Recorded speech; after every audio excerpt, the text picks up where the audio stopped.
A'udzubillahi minasyaitonirrajim. Bismillahirrahmanirrahim. Assalamualaikum warahmatullahi wabarakatuh. Kembali lagi di channel Sampul Hitam, yang tentunya akan berbagi cerita kepada teman-teman. Dan untuk cerita kali ini masih melanjutkan kisah yang sebelumnya, yang berjudul Kisah Tragis Penari Jaipong. Cerita ini ditulis oleh Ocha Mariadi. Dan bagi teman-teman yang penasaran dengan sang penulis, teman-teman bisa langsung cek link yang saya sudah siapkan, ada di kolom deskripsi. Bagaimanakah untuk kelanjutan cerita kali ini? Ini dia kisahnya. Selamat mendengarkan. Selama ini, orang tua yang sangat menyayangiku, ternyata mereka bukan orang tua kandungku. Cobaan hidup silih berganti, hanya derita yang aku dapatkan. Kebahagiaan seakan tak mau menghampiriku. Hanya air mata yang dapat mewakilkan betapa remuk dan hancurnya hati ini. Sumi, tiba-tiba saja Bapak mengelus pundakku. Bapak, Pak. Iya nak, Bapak tahu apa yang kau ingin tanyakan kepada Bapak. Dan Bapak juga tahu bagaimana sakitnya hatimu nak. Pak, aku... Iya nak, kau bukan putri kandung kami. Kami menemukanmu di dalam hutan, yang penduduk sini menyebutnya dengan nama Alas Roban. Tapi ketahuilah nak, Bapak dan almarhumah ibu sangat menyayangimu. Kau sudah kami anggap seperti putri kandung kami sendiri nak, ucap lelaki parubaya itu dengan air mata yang menetes membasahi pipinya yang mulai keriput. Lantas siapa orang tua kandungku pak? Sampai sekarang Bapak tidak mengetahuinya nak. Alangkah malangnya nasibku pak. Air mataku terus menetes. Sudahlah nak, jangan kau pikirkan hal itu. Maafkan perlakuan Bayu ya nak. Biar ku panggilkan Mbok Munah untuk merawat lukamu nak. Tiba-tiba saja, Kau kenapa Sumi? Akhir-akhir ini aku sering mual pak. Biar Bapak panggilkan bidan ya Sumi. Tidak pak. Biar Sumi istirahat saja pak. Sepertinya Sumi masuk angin pak. Ya sudah, kamu istirahat saja ya nak. Biar Bapak panggilkan Mbok Munah untuk merawat lukamu ya nak. Iya pak. Sementara itu, di kamarnya Mas Dimas dan Mbak Lilis sedang bertengkar hebat. Mbak Lilis mengeluhkan sikap Mas Dimas terhadapku. Tapi Mas Dimas tidak terima dengan keluhan Mbak Lilis. Anak Bapak yang gagah, bobo dulu ya. Nanti kita main lagi ya sayang. Pria itu menimang putranya. Mas Dimas, ucap Mbak Lilis dengan lirih. Apa? Mas Dimas membentaknya. Tolong rubahlah sikapmu mas. Tolong hentikan perbuatanmu kepada Sumi. Demi putra buah cinta kita mas. Tutup mulutmu perempuan bodoh. Ingat, sedikit pun aku tidak pernah mencintaimu. Kau bisa hamil bukan karena aku mencintaimu, tapi karena tipu muslihatmu malam itu. Iya kan? Mas, kita sudah suami istri mas. Kenapa kau berbicara seperti itu? Diam. Aku jijik mengingat malam itu. Seandainya anak ini bukan anak laki-laki, mungkin aku sudah membuangnya di Alas Roban sana, biar dimakan jin sekalian. Astagfirullah. Karena obsesimu kepada wanita itu, kau tega berbicara seperti itu terhadap aku dan anakmu. Diam kau wanita bodoh. Malas aku lama-lama melihat wajahmu. Jijik. Cuy. Lalu Mas Dimas pergi meninggalkan Mbak Lilis. Ia tak peduli walau Mbak Lilis merasa sedih dan kecewa. Air matanya membasahi wajahnya. Hatinya hancur hingga menimbulkan kebencian yang mendalam terhadapku. Hari demi hari, sakitku tak kunjung sembuh. Aku merasa mual, kepalaku pusing, nafsu makan hilang, hingga membuat lemah tak berdaya. Sumi, nak, sudah 10 hari kau seperti ini. Biar bapak panggilkan bidan ya nak. Tidak pak, Sumi tidak apa-apa. Bapak tenang saja ya.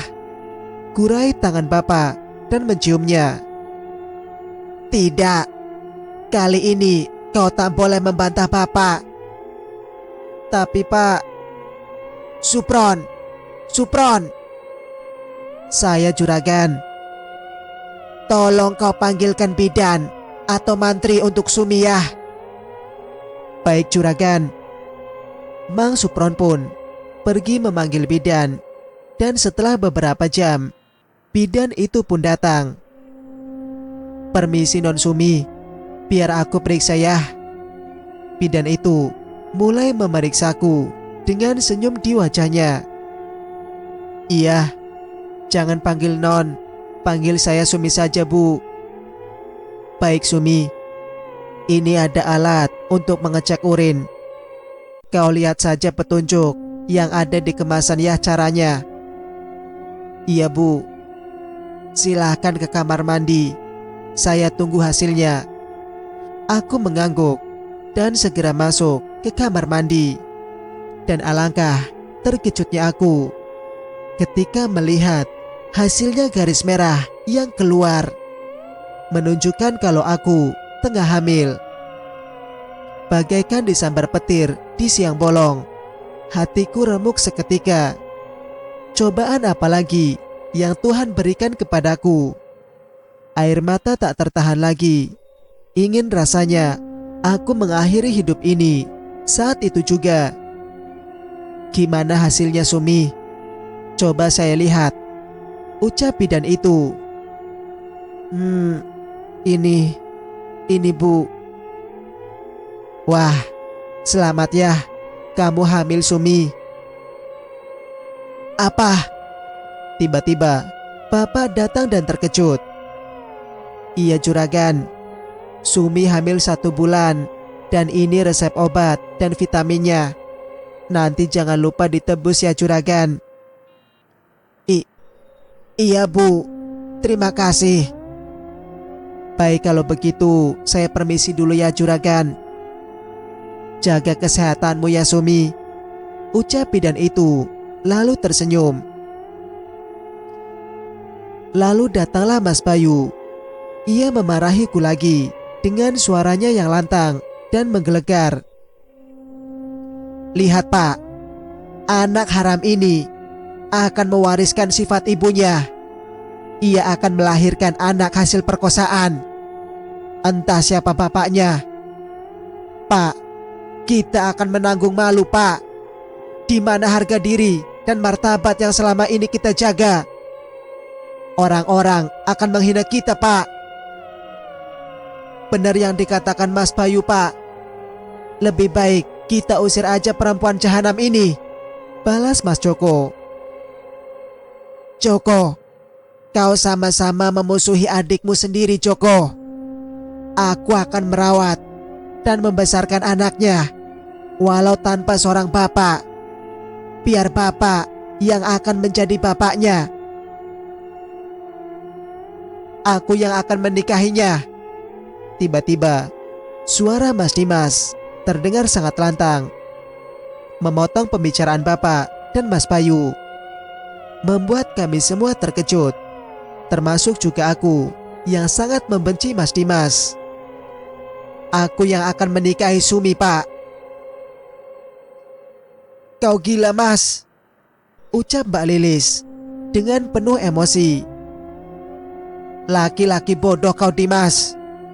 Apakah kau akan meninggalkan istri dan anakmu demi perempuan hina ini, Dimas? Hah? Iya, aku memang bodoh. Tetapi lebih bodoh lagi bila aku membiarkan Sumi melahirkan tanpa seorang suami. Biar aku yang akan menjadi bapak untuk anaknya nanti. Dan aku juga tidak akan meninggalkan istri dan anakku. Laki-laki biadab, kubunuh kau, Mas. Mbak Lilis melemparkan sebuah gelas yang tepat mengenai kening Mas Dimas hingga membuatnya mengeluarkan darah segar. Aku akan tetap menikahinya walaupun tanpa restu dari Bapak dan Mas Bayu. Kau gila, Dimas. Kau gila. Lalu Mas Bayu pergi. Aku membencimu, Mas. Mbak Lilis juga pergi dengan kecewa di wajahnya. Baiklah, jika ini yang terbaik untukmu, Sumi, dan kita semua. Bapak mengizinkan dan merestuimu, nak. Tapi Sumi tidak mau, Pak. Sumi tidak mau, kataku merengek kepada Bapak. Sumi, dari kau kecil, Bapak tidak pernah minta apa-apa kepadamu. Kali ini tolong jangan kau tolak permintaan Bapak, ya, nak. Demi anak yang kau kandung, nak. Bapak memohon kepadaku. Baiklah, Pak, jika itu yang Bapak mau. Akhirnya kami pun menikah secara sirih. Kami menikah dengan sederhana, hanya dihadiri anggota keluarga saja. Saat malam tiba, ku duduk termenung di ranjang kamarku. Aku tak percaya dengan apa yang baru saja terjadi kepadaku. Aku tidak tahu cobaan apa lagi yang kelak Tuhan berikan kepadaku. Sesak rasanya dada ini. Tiba-tiba saja aku terkejut. Ada suara orang yang mengunci kamarku. Hah, Mas Dimas, mau apa kamu? Keluar kau dari sini, keluar. Sumi, aku hanya ingin menemanimu saja. Aku tidak mau berbuat apa denganmu. Aku tidak mau. Aku benci kepadamu, Mas. Shh. Tenang, sayang. Jangan teriak-teriak, ya. Iya, Mas pergi. Tapi kamu tiduran dulu sini, sayang. Mas Dimas menarik tanganku, menidurkanku, dan menyelimutiku. Tidur ya, sayang. Pejamkan matamu. Baru Mas akan pergi. Bibir Mas Dimas mengarah ke bibirku. Tapi aku berontak dan mendorongnya. Sialan. Mau apa kau? Keluar kau dari kamarku. Keluar. Iya sayang. Aku keluar. Lalu Mas Dimas keluar dan aku buru-buru mengunci pintu kamarku. Lega rasanya hati. Tapi aku sedikit heran mengapa Mas Dimas sikapnya melunak, tidak seperti lelaki psikopat yang selama ini aku kenal. Bahkan ketika Mbak Lilis melempar gelas kepadanya, ia juga tak membalas. Ada yang aneh. Pagi hari, ketika aku masih tertidur, tiba-tiba ada yang mengetuk pintu. Aku terkejut ketika aku membuka pintu. Selamat pagi, sayang. Laki-laki itu berdiri dengan membawa sebuah nampan. Kamu, mau apa kamu? Aku dengar kau ingin makan singkong goreng dan teh manis. Nah, jadi aku bikinin deh. Istriku yang cantik ini pasti lagi ngidam. Kalau nggak kesampaian, nanti anak kita ileran loh, ucap Mas Dimas dengan senyum manis di wajahnya. Pemandangan yang sangat langka bagiku. Laki-laki yang kasar dan hampir tidak pernah tersenyum. Kini wajahnya bagaikan bunga di pagi hari. Tidak, kata siapa aku ngidam. Aku tidak mau makan ini. Lebih baik kau bawa saja. Biar nanti Mbok Munah yang membuatkan sarapanku. Keluar kau. Iya, aku keluar. Tapi jangan lupa dimakan ya makanannya. Nanti anak kita ngeces. Mas Dimas pergi dengan senyum manis di bibirnya. Dasar laki-laki psikopat. Kerasukan setan mana lagi dia? Ku gigit singkong goreng itu. Dan ternyata rasanya enak. Berbeda sekali dengan yang Mbak Munah sering buat. Dan tidak terasa aku pun menghabiskannya dengan lahap. Setelah aku mandi dan berpakaian, aku keluar dari kamarku. Aku dengar Bapak sedang bicara dengan Mas Dimas dan Mas Bayu. Kalau besok ada pementasan tari jaipong di kampung sebelah. Aku ikut ya Pak. Jangan nak. Kamu istirahat saja. Ingat kondisimu sekarang. Kau tidak boleh terlalu banyak bergerak.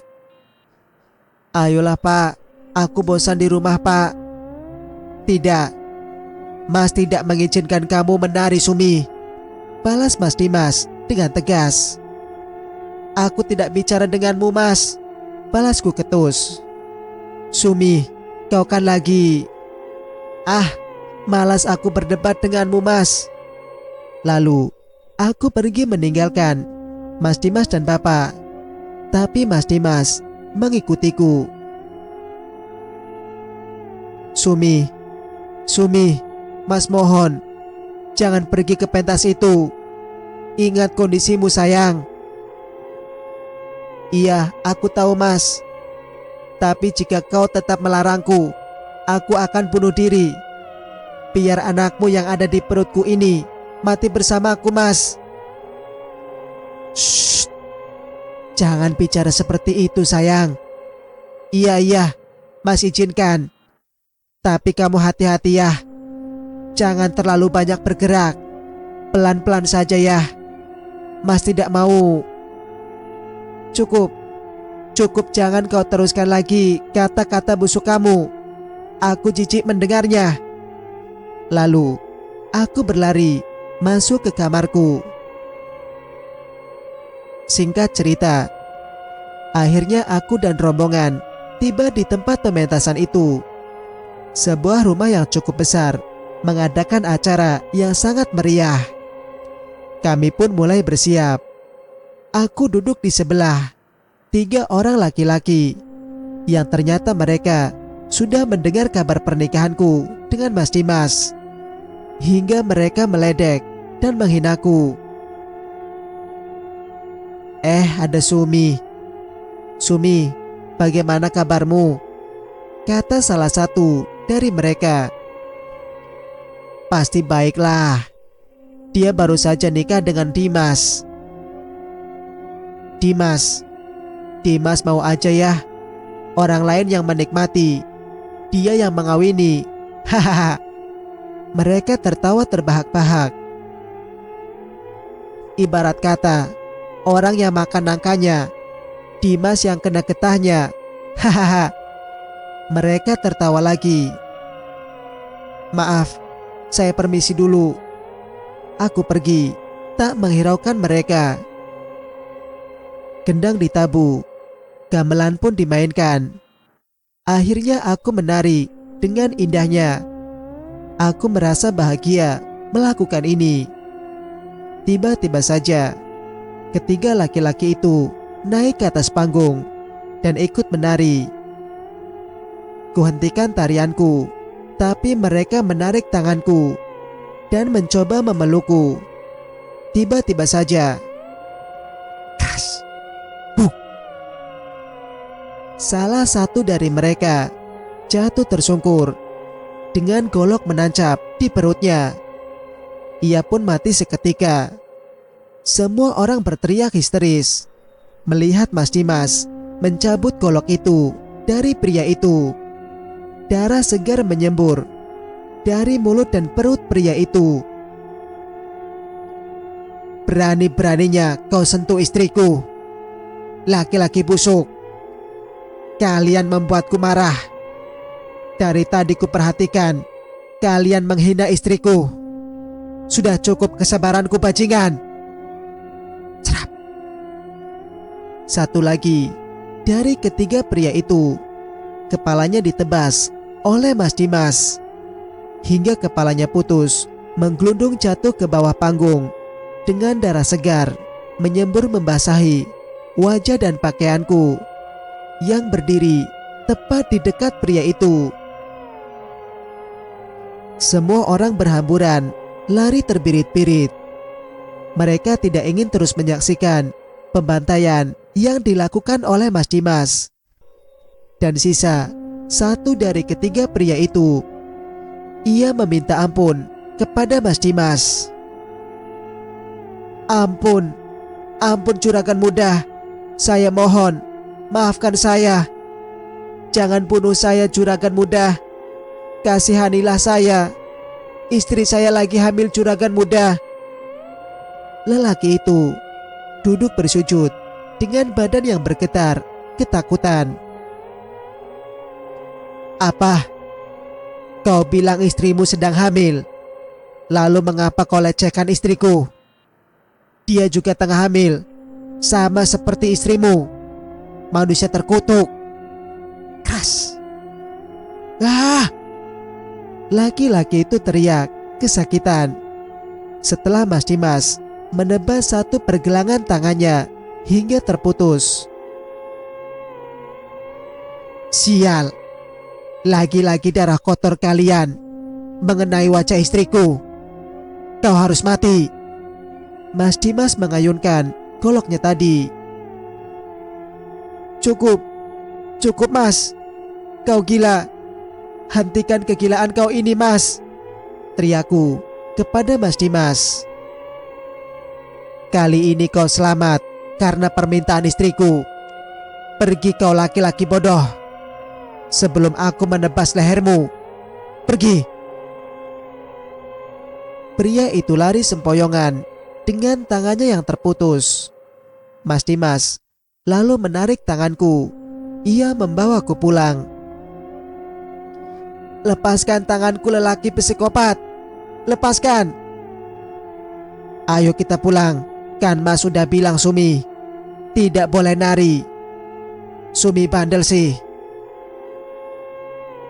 Brengsek. Laki-laki gila. Lepaskan tanganku sialan. Aku terjatuh. Setelah ku tarik paksa tanganku dari genggaman Mas Dimas. Sumi, kau tidak apa-apa sayang. Aduh, perutku sakit Mas. Hah, darah. Kau mengeluarkan darah Sumi. Biar Mas gendong ya, biar cepat sampai rumah. Aku hanya mengangguk karena tubuh ini mulai lemas. Mas Dimas lalu menggendongku menuju rumah. Setelah sampai rumah, Mbok Muna sangat khawatir melihat keadaanku. Mbok, tolong kau tunggu Sumi, biar ku panggilkan bidan. Iya Den. Lalu bidan pun datang dan memeriksaku. Ternyata aku hanya pendarahan saja, dan bayiku baik-baik saja. Juragan, aku sudah membuatnya tertidur ya. Lain kali jangan biarkan dia bekerja berat dan stres ya. Tidak baik buat kandungannya. Iya, pasti Bu. Aku akan menjaganya. Baik, saya permisi dulu.